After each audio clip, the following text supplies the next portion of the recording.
musu cee wax que amul droit de def ko pour dire vrai. c'est un député. léegi nag xam nga parce que il faut que ñu xam benn position. Sénégal dañ leen a jox dara loo xam ne dañ leen a àtte te juge bi àtteegu leen xam nga Sénégalais yi bu ñu jugé woon nekk ne waa Pastef li ñuy wax ni yëpp li ñu leen di tii yëpp ñoo ko def. bu boobaa kenn du leen jox une majorité à l'Assemblée nationale kenn du fal Diomaye gis nga le vote c'est une forme de procès on juge les actes des hommes politiques. D'accord. Tous ces candidats là. Comment il s'est tenu ak espoir bu ñu suscité loolu la ñuy juger à travers un vote dégg naa sama copain Abdou Nguer. sa copain. mu wax dara. Abdou Nguer ba man tudduma ci. gis naa ko mu dem. moom ak jëwrin moom xam naa ne moom ak jëwrin moom plateau yi. dina mos a sonn nee na xam nga Abdou Nguer il fait des confusions ba pare te moo ko tey il est très rusé. cité nañ la de. cité na ma mais moo ko tey Abdou Nguer xam na li muy wax def de day jaxase nii day jéem a jaxase xel yi yow nee na ñun Abdou Nguer dafa neex quoi nee na man c'est bon nga ñu leeral loolu nee na ñun ñoo Tunkara. nee na ay vidéo ñun ñoo monté. vidéo numéro 10 boobu noonu. doon ànd ak policiers yeeg yooyu yëpp ñun ñoo ko monté. yéen a ko monté yónnee ko. pour daaneel Macky pour taxal Macky. nee na yooyu yëpp parce que Tunkara moo ko wax ci live bi nee na vidéo yi ñu ko def kenn ki TFM la nekk kenn ki Pape Alé moo ko booleeg moom muy Maxu Mandela muy man nee na ñun ñoo def vidéo yi Pape Tunkara moo wax loolu non juste pour justifier parce que àdduna tamit leeral daf ci baax Tunkara il n'a pas dit ça Tunkara dafa ne vidéo yi nga xamante ni yu manifestation yi les victimes des manifestations moom moo ci génnee xaalisam def ko ci pour ñu am vidéo yi ñoom pour avoir un dossier mu ne vidéo yi pour indi seede mu ne kenn ki ko def Chérif la tudd moo ngi TFM ci Youssou Ndour lay liggéey mu ne keneen ki ko def Pape Alem Niang moo ma booleeg moom mooy Maxu Mandela ma expliquer ñoom man c'était pas même pas je parlais même pas avec Tunkara Pape Alé nekk sama xarit moo ma ne on a besoin dañuy wër parce que daf ci am vidéo yu bëri yoo xamante durant les manifestations Facebook wala YouTube dañ ko effacer parce que les vidéos ont été jugées très violentes. léegi vidéo yooyu ñoom bu ñu koy wër amuñu ko. D'accord. mu ne ma est-ce que man je travaille ci image laay liggéey mu ne ma est-ce que mën nañoo amaat image yooyu noonu wala ñoom image yuñ ci am qualité bi baaxul. ma ne leen pour nga jox leen image yu baax yi. ñu ne ma dañ lay fay nga jël image yooyu noonu nga jox ñu ko ma ne leen non grave encaissé mu ci 1 franc au début dañoo xam ne dañu fay mais encaissé mu ci 1 franc ma ne leen man je le fais. nga dajale vidéo yi. ma dajale j'ai fait des recherches dajale vidéo yi yokk qualité image yi parce que yu ci gën a bëri image yi baaxuñu woon. yokk qualité image yi def envoyé leen ko ñoom lañ koy dee ak lañ koy kii te pour man c'est une cause très noble. oui. y a eu day mel ni loolu. parce que yenn image sax tey jii. au moment où mu am ay répression donc yow tamit am na loo xamante ne. mënuma ci fayeeku quoi mënoo si fayeeku. mënuma ci fayeeku. ba pare tu as été sur le terrain. non te man am naa image yoo xam ne DK ci boppam moo ko am. oui am na ci ñoo xam ne ku ci nekk parce que tamit image yu bëri. dañ koy génnee loolu pour man même l'autorité même waa APR. il devait veiller à ce que qu'on ait ces images là c'est pour l'histoire moo tax.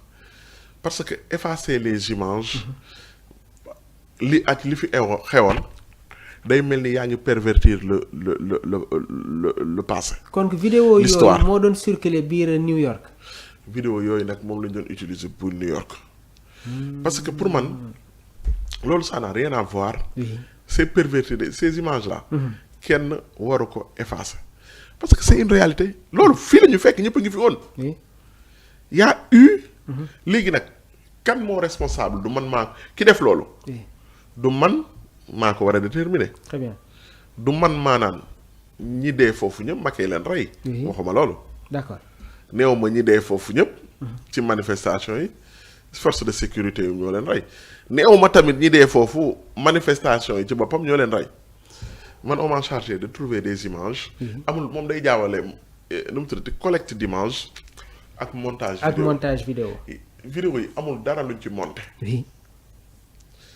collecte d'images la def ko sur clé yónnee ko renforcer la qualité de cette vidéo là pour mu am clarté bi mu leer. meilleur visionnage waaw kañ. waaw. pour un meilleur visionnage ñu envoyé ko loolu amul dara luñ ci falsifié ak luñ ci monté parfois sama copain moom dafa théâtre kat la bu dee jël affaire yi déformé ko waxee ko nii garaawal ko dugg fii génn fii def benn mise en scène alors que c'est très simple. collecte de vidéo la durant les manifestations mu am ñoo xamante ni ñii ñàkk nañ ci seen bakkan ñii gaañ nañ leen ci ñii violence bi lii la ñii dóor nañ leen ci on a collecté les vidéos là ma jox ko Pape Alé. jeex na kese loolu rek laa jël vidéo yi jox ko Pape Alé quand il m'a parlé de paiement man non grawul lii c'est ma participation. ci xeex bi. ci xeex bi. on va terminer ak notre dernier point mu nar a nekk actu commenté Maxu dama bëgg ñu dem lire une publication sur la page de Maty Sarr Niang. La fausse protégée de Ousmane Sonko pour le poste de directrice du FAISE déférée au parquet. Elle se nomme Kadiatou Tandian et elle est actuellement ci cave tribunal de Dakar dans l'antichambre du procureur de la République muy xaare ni tamit le sort judiciaire que le maître des poursuites va lui infliger. Donc impliquée jadis dans une affaire de trafic de passeport à l'ASEPEX, cette dame plus ou moins proche du défunt régime de l'APR a réussi la prouesse de se présenter devant l'administrateur du FAISE pour lui demander d'être intégrée au sein de l'équipe avec le rang de directrice de l'appui à l'investissement et au projet. ma ko loolu day na waar de. Kadiatou Tandian bii nii xaaral ma continuer foofu. Kadiatou Tandian n'est pas une protégée de Ousmane Sonko. Le premier ministre du Sénégal ne la connaît ni d'Adam ni d'Ève. Au cours de la semaine, elle s'est présentée dans les locaux du FAISE et a réussi à obtenir une audience ak ki nga xamante ne moom mooy Khoureyssi Thiam nekk nouveau DG du FAISE. Face à elle mu génnee une lettre recommandée signée par Ousmane Sonko et cette missive exige qu'elle soit installée comme directrice de l'appui à l'investissement et au projet. Donc le patron de police qui a appris bi la arrivée incongrue de cette femme qui aurait refusé le poste de ministre des Affaires étrangères pour des raisons personnelles à la cité Keur Gorgui donc a requis les services de la DIC pour procéder à son arrestation. jigéen la ñuy wax nii de. Kadiatou Tandian bi. oui. c'est ce qu'on appelle une récidiviste. jigéen la jigéen la mais c'est une récidiviste te xam naa ne ku am fit la. waaw lii moom ku ko def vraiment. am na non sañ-sañ ku am fit la parce que déjà. oui. tu sais ASEPEX boobu noonu mu wax moom la def. c'est qu'est-ce qu'elle a fait moom libération du 15 décembre 2022. da ko génnoon moom mu defaat beneen affaire bu gën a garaaw bi. muy lan. dafa ñëw fa muy liggéeyee mu defar ay këyit defaral ay këyit ñoo xam ne dañoo waroon tukki moom chef juridique bi ASEPEX mu encaissé ay 5 millions 5 millions près de 5 à 6 personnes. oui. ñu jox ko 5 millions mu defaral leen ay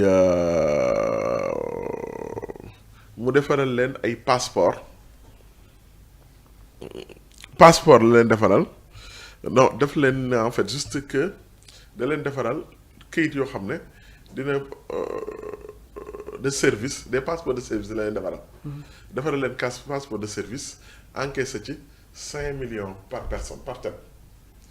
defaral leen këyit comme quoi que ne ñoom dañoo am ay société yu war a dem mission en Europe ñoom ci seen wàllu bopp ku ci nekk mu encaissé la bu ñu ko jàppee. oui. moom elle a reconnu les faits.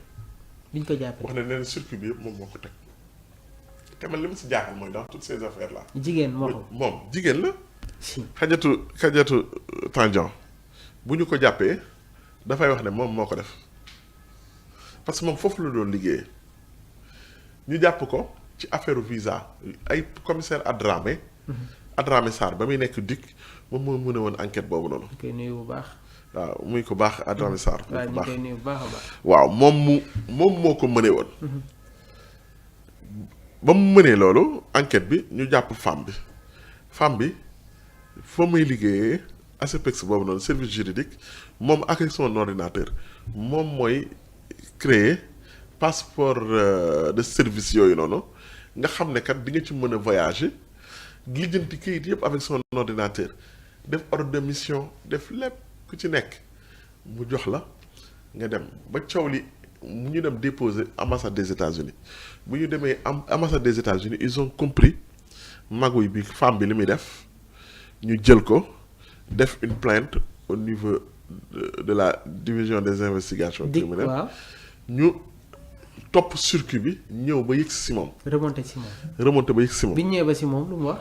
nee na waa c'est vrai moom moo nekk tout ça derrière bi ñu ko laajee mu wax leen nee na moom ci ordinateur am la koy defee moom moo nekk service juridique bu ASEPEX léegi moom kat ñii dañoo bëggoon voyager mu encaissé leen ku ci nekk 5 millions. il a reconnu les faits. Oui. Mais loolu décembre 2022 la. On est en. Qu'est-ce qui s'est passé après ci loolu. non jàppoon nañ ko ci. d'accord defeere woon nañ ko. defeere woon nañ ko mais mu génn. commencé waat ko dafa commencé waat. mu génn defaat loolu.